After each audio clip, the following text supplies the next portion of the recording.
The drama surrounding Cleveland's quarterback situation has turned into a full-blown soap opera, and it's all centered on one name, Shadur Sanders. Yesterday, head coach Kevin Stefanski tried to settle the growing storm by explaining that Sanders wasn't getting first-team reps because rookie Dylan Gabriel needed the majority of the reps. That answer only seemed to add gasoline to the fire. Fans were quick to point out that both players are rookies, so how does that logic even begin to make sense? Fast forward to today, and offensive coordinator Tommy Rees stepped up to the mic, only to make the situation even more confusing. What was supposed to be a simple press conference about quarterback development quickly spiraled into a moment of unfiltered tension that left everyone questioning what's really going on behind the scenes in Cleveland. Rees started out calmly, talking about Gabriel's performance in tough weather conditions. He praised the young quarterback for protecting the football, managing the game, and showing poise under pressure.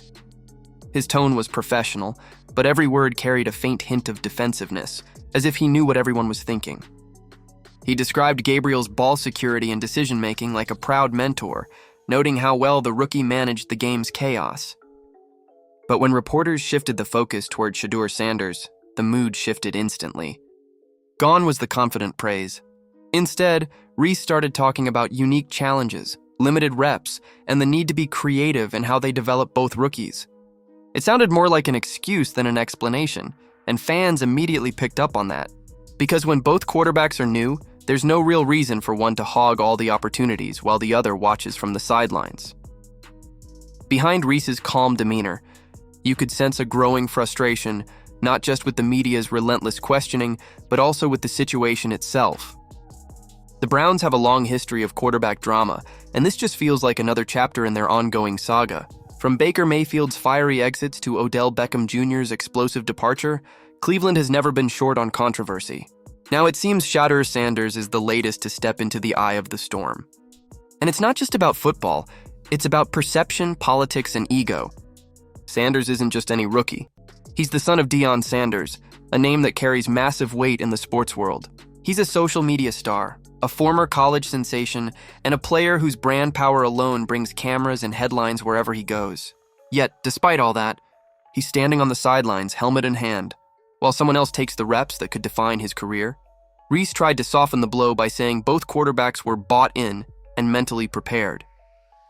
He praised their work ethic and attitude, calling the situation unique but manageable. Still, even his attempts at diplomacy came off as carefully scripted damage control.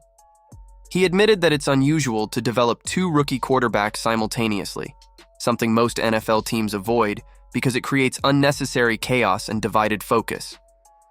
His voice carried a faint tremor when he mentioned that they had to be creative with how they create extra reps. For fans, that line said it all. In the NFL, walkthrough reps aren't development. They're placeholders. It's like telling a musician to practice without an instrument. You can't expect a quarterback to grow by watching others play. You have to let him lead, fail, and adjust in real time. The deeper problem here isn't about reps, it's about trust. It's about whether the coaching staff truly believes in Shadur Sanders. Rees's tone, careful yet weary, gave away more than he probably intended. He spoke about walkthroughs and learning opportunities like a teacher trying to justify why one student never gets to touch the chalkboard. And while he may have thought he was being diplomatic, his words only fueled speculation that there's more going on behind closed doors. Maybe it's politics. Maybe it's ego. Or maybe the Browns are simply unsure how to manage two young, high-profile quarterbacks without letting one overshadow the other. When pressed further, Rees mentioned that veteran players like Deshaun Watson and Bailey Zappi were helping both rookies adjust to the rhythm of the NFL, offering guidance and mentorship. That sounded nice on paper, but fans weren't buying it. Advice and pep talks are fine, but they don't replace the real experience of taking snaps under pressure. Shadur doesn't need mentorship. He needs an opportunity. The fact that Rees openly admitted it's hard to get both players ready only confirmed what many already suspected. The Browns have no plan. They're winging it. And while Gabriel is getting real reps and real experience, Sanders is left waiting for a chance that might never come.